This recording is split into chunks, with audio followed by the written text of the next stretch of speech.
Good. Thanks. Okay, welcome everybody. So we all recognize that 5G is the digital nervous system that the free world is going to depend upon. And it's really now or never for this country to restore leadership. And we're happy and proud to be doing it from right here in Syracuse, New York. We're also very fortunate that this issue has very strong bipartisan support all the way up to the speaker. So we're very happy to have them both here. So in the only US-owned 5G factory in this country, we welcome them and we welcome you. So thank you all for being here.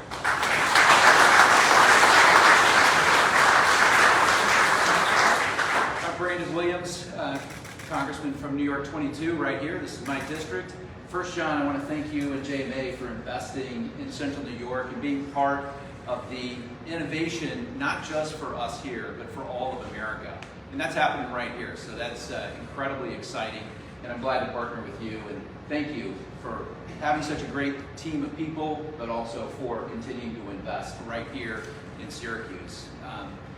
There's really two things.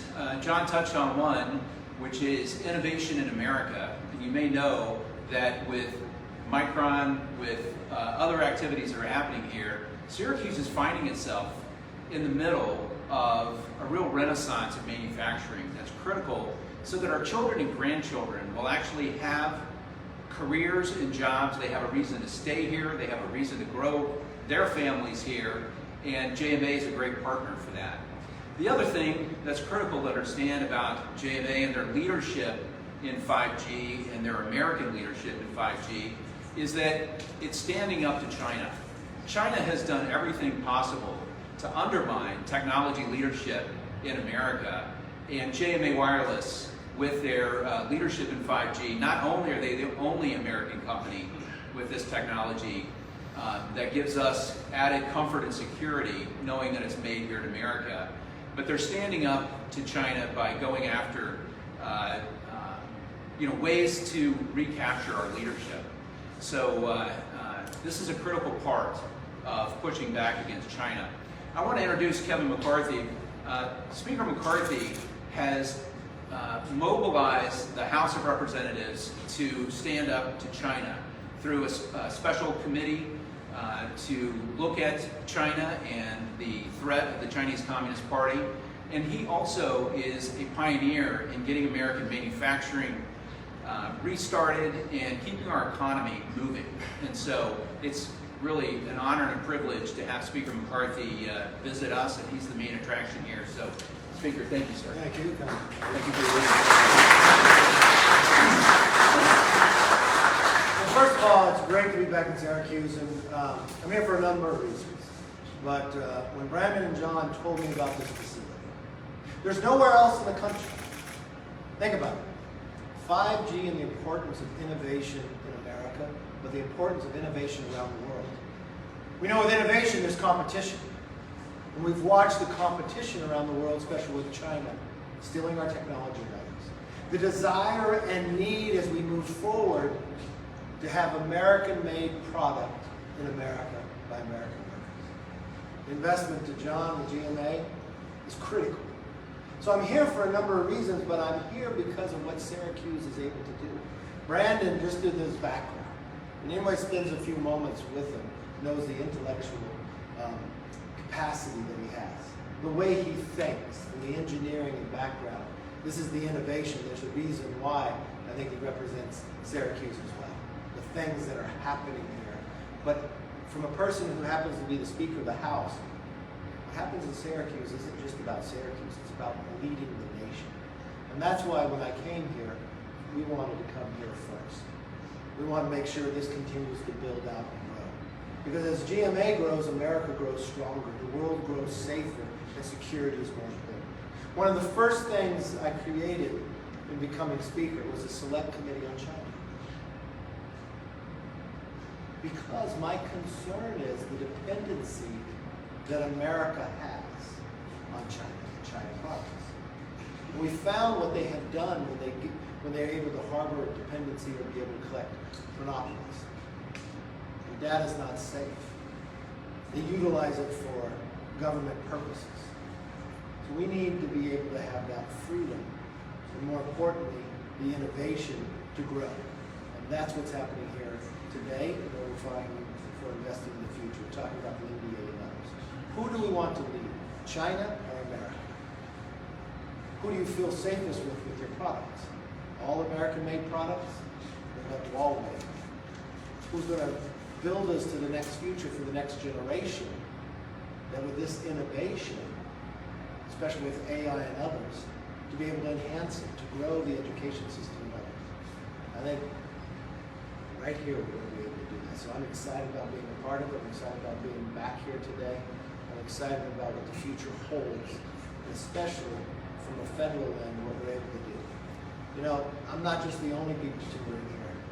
A lot of government agencies from the military and others, they are very impressed what's happening right here, and they find that their future is stronger and safer with working right here in this company. So with that, let me take some questions, comments. I have a question. You voted against the Infrastructure Act, which JMA says will benefit them. You voted against the CHIP Act. We got a $100 billion investment from Micron coming. Can you explain those votes to Central New Yorkers who didn't benefit from those votes?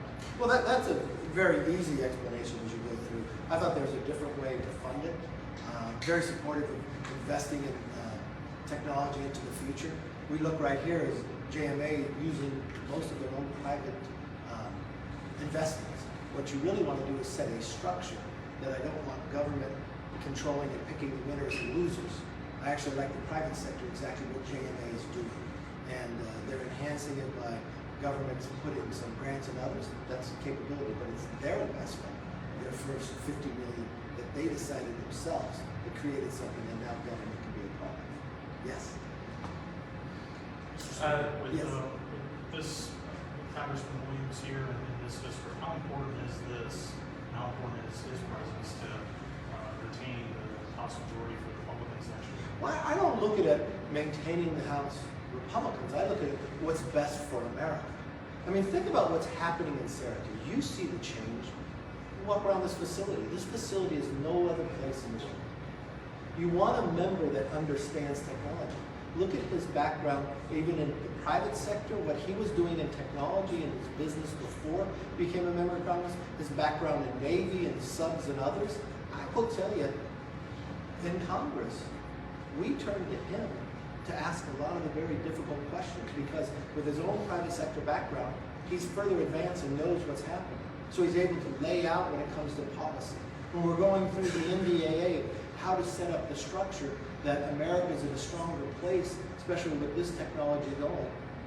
That's a lot to him. So it's not about someone having a majority, it's about what type of future will your children have. Not only do you want safe streets, this person's going to look to it. Not only do you want to have the best education system going forward, especially with the Parents' Bill of Rights.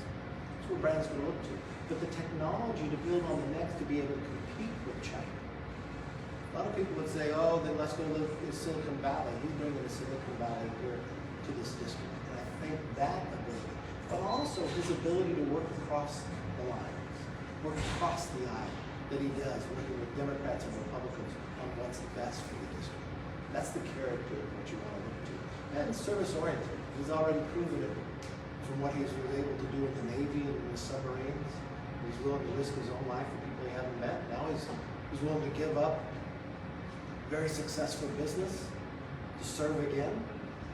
I look for people that have a servant heart, looking for what's best for America, not what's best for a political party, but for the community itself.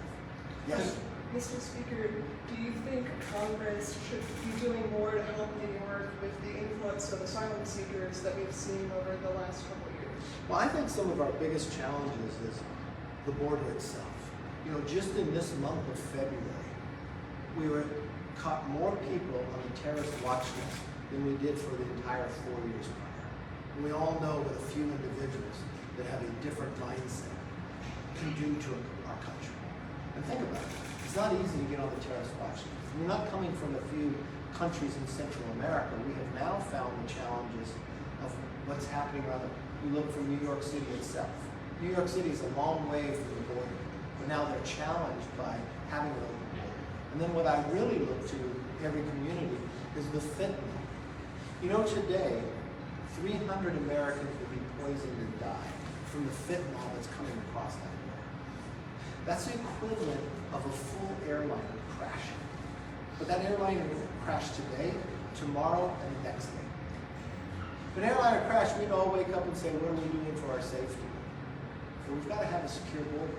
We've got to have an immigration system that actually works. In America, we're all pretty much immigrants. We know the history of the story. We know why people seek. We know from, even in this job itself, seeking individuals we have to work here. But when you just have an open border, you have fentanyl, and you have people on the terrorist watch list, that is not secure, that is not safe, and that can't maintain. And all that was created not by one vote in Congress, just a change in an administration. And that's become a real challenge. Or even now, you have people on one side of the aisle saying it's not secure, it's not sustainable, and it's not making America safe. Mr. Speaker, what does your presence here today and at this afternoon's fundraiser say about how the GOP views NY22 this early on in the election cycle? Is it seen as a district that might be threatened to be flipped? I don't think it's threatened. When you look at the job that Brandon is doing, I mean, it's amazing already his capabilities. The positions that he's in on the committees itself. Science, which we care greatly about what's happening here and the investments in the future of this knowledge there. Transportation, from education. Those are issues that people care most about when you're looking at here and the job that he's doing there. I think if you look at this first Congress, you just take the first 8 months. This is a data guy, so just study data. Compare us to the last Congress. The last Congress, the Democrats were in the majority with Nancy Pelosi. They controlled the Senate and the presidency. We've produced more bills out of this House than they did. We've actually had more become law, even though the Senate and the presidency is a different party. We passed the Parents' Bill of Rights. We were able to pass a bill to help make America energy independent. We focused not on 87,000 IRS agents that we were able to repeal out of the House. We focus on the investments that you want to make in America itself.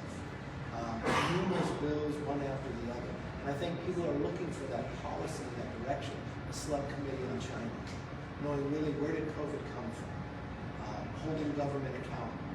I think when we look to what the last Congress had done about spending that extra $6 trillion and creating inflation, how we're able to push inflation back, get control of our spending. Actually, when you look at what we were able to do just in the debt ceiling itself about work, it's helping people out of poverty to get a job. These are, I think, very big success stories that I think people will learn. Is it important to get the message out? Yeah, I'm here because of the job he's doing. I have a lot of places I can be, but I think this is very important. And look at it. He invited me to come here, but where did he send me first? To JMA. To see the innovation that is happening for the future of this country. He's looking at policy for this district and how best to represent himself. I'm very proud of the job he's doing. Would you be able to comment on the House Freedom Caucus's request when there's a potentially looming government shutdown later this fall? I don't think anybody wants a government shutdown. One of the frustrations I had going into the majority is every year Congress is supposed to pass 12 appropriation bills. For the last number of years, that wasn't what was happening. They weren't even passing committees in the Senate. So what they were doing is just writing these omnibus bills with a couple senators in the back. No one got to read it. It came to the floor. They pushed it right before Christmas, and everybody was forced to vote for it. One of my commitments was never to allow an omnibus to happen again. So inside the debt ceiling bill, we put one provision that if you didn't do your job with all 12 bills, there was a 1% cut across the board. Everybody got upset, but you know what happened? The structure changed. For the first time since Schumer has been leader, the Senate has now passed all 12 bills at least out of committee. We have passed out of our committee, but now we've passed them on the floor. We only have a number of days in September. What I think would be best, keep doing our work passing the bills off the floor. Then what you have to do with the Senate and the House, I think you have to go to conference. I don't see the timeline to make sure we get all that done in an amount of time. So I would be open to do a small extension, only if that work is happening, where we can work through our conference. Because the spending is out of control. policies, we've got to have the right policies that we're framing. I'm looking at a number of things out there that need to be changed, and that is actually working from border security, from American energy independence, from parents having say, from our safety and security, from making sure our military has the need, the desire, the needs that, to protect us. Well, I'm willing, if it's working together, to extend it for that short term so you don't have a government shutdown, and then you get a stronger position moving forward. Look, we've got disasters going on in this country. We saw the devastation that has happened in Maui, the need to go there, but I'm very concerned about the response. We still have hundreds of individuals that are missing. I think there's going to have to be a congressional investigation in response to what happened now. How could you lose that many Americans in today's age? And the federal response seemed very delayed. The president's response, I have no comment. That's unacceptable. So I'm going to work with committees too to look at investigating what went on so that never happens again as well. Mr. Speaker, there will be a notable absence from the first, or one of the first Republican presidential debates. Is there any regret from the party for not moving faster away from Donald Trump after what happened on January 6th with the repeated lies that he's told about the 2020 election? And what are you looking for in this debate under the assumption that perhaps the presumptive nominee can't end up appearing on the ballot? I guess you have your own predetermined position by your question. No, sir. Well, it sure sounded like it from your question. Let me just give you the truth back. In America today, we have the First Amendment. What's amazing to me is, based upon your question, you used to have a U.S. Senator from New York that lost a race for president, who declared it was stolen, who took America through what I say a very devastating time, claiming of a Russia collusion that was all made up. That we spent 4 years going through impeachment when America could be focusing on something else, of a made up lie that finally came back and was proven it was a lie. So why should we have a right to it? Why would you go after a political opponent just because you disagree with him? Are you afraid of him? Is it because he's ahead in the polls, you indict him? But you never indicted Hillary when she still to this day claims the election was stolen when it proven it was not. Or go down to Georgia that just indicted President Trump. Well, you had a governor's race there that an individual in the Democratic Party claimed was stolen. But nothing happened to that individual. They have a right to investigate. What I have a problem with is using political organizations, but using your government to go after them. DOJ justice in America. One for the Biden family and one for the rest of us. I don't know too many people that have ever gone up to the IRS without declaring the money that you have actually publicly been given and let the statute of limitations run out. I don't know of other families in government themselves that can create 20 shell companies as your vice president, and 9 of your family members get paid from foreign entities, but you never register that you're representing the foreign entities. So it seems to me that, based upon your question, I will go back and do a little research, because I think tonight we're going to see something much different than what we're seeing coming out of the White House itself. Look, it's a great opportunity to be here. This is the place of the future. It's happening right here in this community. We've got a congressman that is the background to help it grow, and that's why we're here. How do we continue to keep America in the forefront of innovation that helps every entity to do? You think about what's happening here, it won't even just benefit to protect our military for others not smart, but when it comes to health, the speed of technology, the security of our data. And it's all right here and going to continue to grow. So thank you for being a part of that. I appreciate it. Mr. Speaker, just lastly, we Thank you. have